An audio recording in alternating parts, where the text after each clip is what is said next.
Gue kapok beli iPhone X Inter di salah satu marketplace. Padahal waktu itu di toko Oren, toko ini tuh salah satu toko teralis nomor 1. Makanya pada akhirnya gue putusin buat beli di toko ini karena melihat rating dan ulasan para pembeli pun pada bilang bagus semua.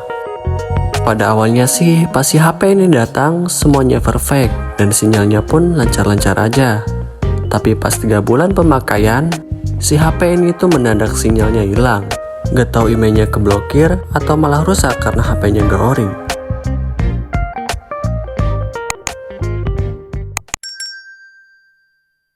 Halo guys, balik lagi di channel YouTube gue, Idris Virus, dan terima kasih untuk kalian yang sudah mengklik video ini. Di video kali ini mungkin agak sedikit berbeda, aku gak bakalan membahas persoalan worth it atau gak worth it-nya HP iPhone. Tapi di video kali ini, gue mau sedikit sharing-sharing aja tentang pengalaman gue membeli sebuah HP iPhone X Inter di salah satu toko Oren. Dan untuk nama tokonya itu sendiri, pasti udah gak asing lagi di telinga kalian. Nama tokonya itu adalah VS Store. Dan video ini aku buat bukan berniat untuk menjelekkan atau memberi pengaruh buruk, tapi di sini aku mau sharing aja tentang pengalaman aku membeli sebuah HP iPhone di toko ini. Jadi mohon maaf kalau misalkan ada pihak yang merasa dirugikan. Sebagai informasi aja, HP yang gue beli ini adalah HP iPhone XR dan gue beli dengan harga Rp3.999.000 pada hari Rabu tanggal 26 Juni tahun 2022. Sebenarnya sih HP ini tuh udah cukup lama gue beli dan sudah lama kena blok emailnya. Dan sekarang gue baru sempat bikin videonya. Nah, untuk kalian yang penasaran dengan video unboxingnya, kalian bisa lihat dan cek di video aku yang sebelumnya. Dari secara fisik, dari awal pertama si HP iPhone ini datang, gak ada cacat sama sekali guys. Bahkan 99% mulus banget, dan gak ada baret sama sekali.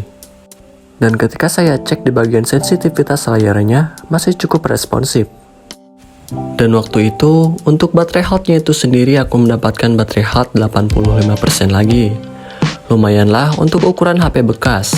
Malah heran kalau misalkan HP bekas tapi baterai health-nya masih 100%. Sudah pasti baterainya itu udah gak original lagi guys. Atau sudah diganti, karena mengingat HP iPhone XR ini HP rilisan tahun 2018.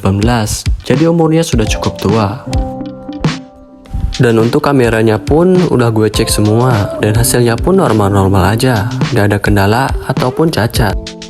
Dan sinyalnya pun masih normal-normal aja, masih bisa dipakai buat nelpon dan internetan pada saat itu. Dan kartu yang biasa aku pakai itu adalah kartu XL dan Axis. Pada awalnya sih saya beli HP iPhone XR ini hanya buat ngandelin kameranya doang, buat keperluan konten, makanya gak begitu merhatiin masalah emailnya.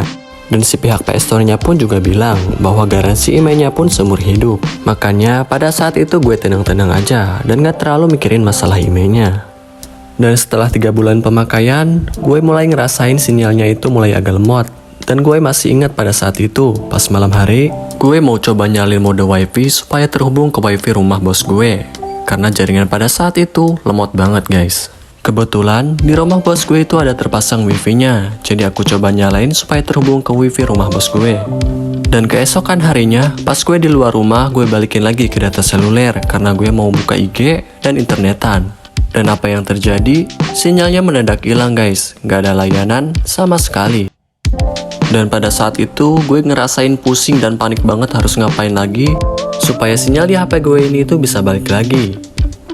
Dan setelah gue searching beberapa tutorial supaya HP iPhone XR gue ini ada sinyalnya lagi, gue sudah ngelakuin beberapa cara. Gue udah coba cabut dan pasang kartu yang gue pakai, udah coba cara matiin dan hidupin mode pesawat, buat mancing sinyalnya, tapi ternyata tetap aja gak ada hasilnya guys.